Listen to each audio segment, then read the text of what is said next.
मेरी पहले बात आप इसकी समझिए, बात मैं सुन सीधे लीजिए, सीधे फिर बात इसका बोल मैं रहा जवाब हूँ। दूंगा आपको। सीधे सीधे शब्दों में भी मैं आपको सीधे सीधे शब्दों में, मैं कोई जलेबी नहीं बना रहा, मैं क्लियर कट बोल रहा हूँ। बिना राइटर वाली किताब को बैन करो, मदरसों पर ताला लगाओ। ये जहाँ से पैदा हो रहे हैं उनके, आपके माथे पर चोट लगी हुई है, आप उंगली पे बैंडेज करे जा रहे हैं। कितना भी बैंडेज कर लीजिए, काम ही नहीं करेगा। माथे की चोट है तो माथे पे बैंडेज दो ना।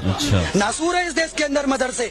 अच्छा इनको बैन करो जहाँ से अब्दुल पैदा हो रहा है। अच्छा। आप बताइए मदरसे से क्या फायदा है देश को? दो फायदे बताइए, क्या फायदा है मदरसे से देश को? आपको क्या लगता है नुकसान बता दीजिए। बिल्कुल मैं नुकसान बताता हूँ। मदरसे में बच्चा पढ़ेगा, क्या बनेगा? मुल्ला बनेगा, मुल्ला मौलवी बनेगा मदरसे में पढ़ के।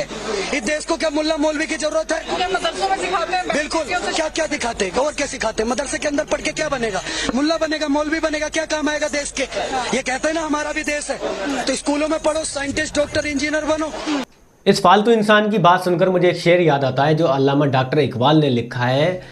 कुछ बात तो है कि हस्ती मिट्टी नहीं हमारी, कुछ बात तो है कि हस्ती मिट्टी नहीं हमारी, सदियों रहा है दुश्मन दौरे ज़मा हमारा। तो हमारा तो पूरा दौर दुश्मन रहा है। मुसलमानों का एक दौर ऐसा था कि सारे लोग ही दुश्मन हुआ करते थे। मंगोलों का दौर रहा है जिस दौर में इतना बड़ा जालिम था चंगेज़ खां के इंसानों को कत्ल करके उसकी खोपड़ियों से, उसके सरों से एक पहाड़ी चुन दी थी।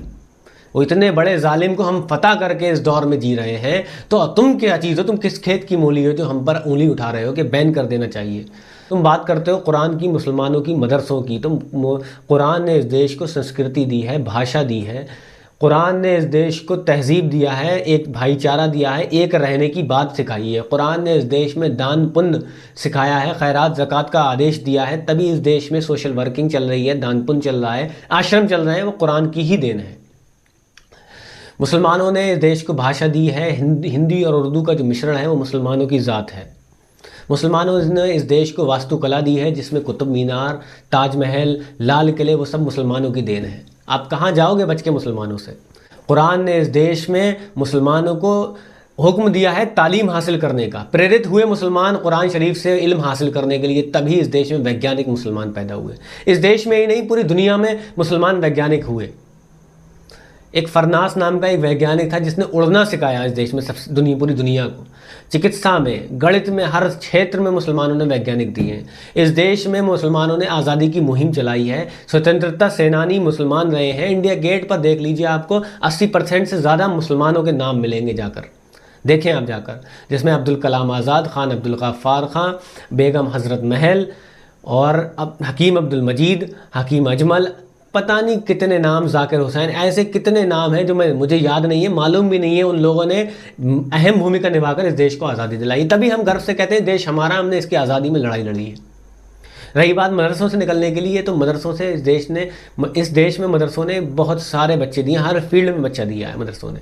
आप क्रिकेट फील्ड में चले जाइए, इस देश को मुसलमानों ने ज़हीर खान दिया, मोहम्मद सिराज दिया, शमी अहमद दिया, अजहरुद्दीन दिया, और कितने नाम चाहिए मुसलमानों के। इस देश में पता नहीं कितने मुसलमान वैज्ञानिक हुए, डॉक्टर हुए, IAS हुए, PCS हुए, DM, SDM, मजिस्ट्रेट सब हुए, और जिन्होंने देश का नाम रोशन किया।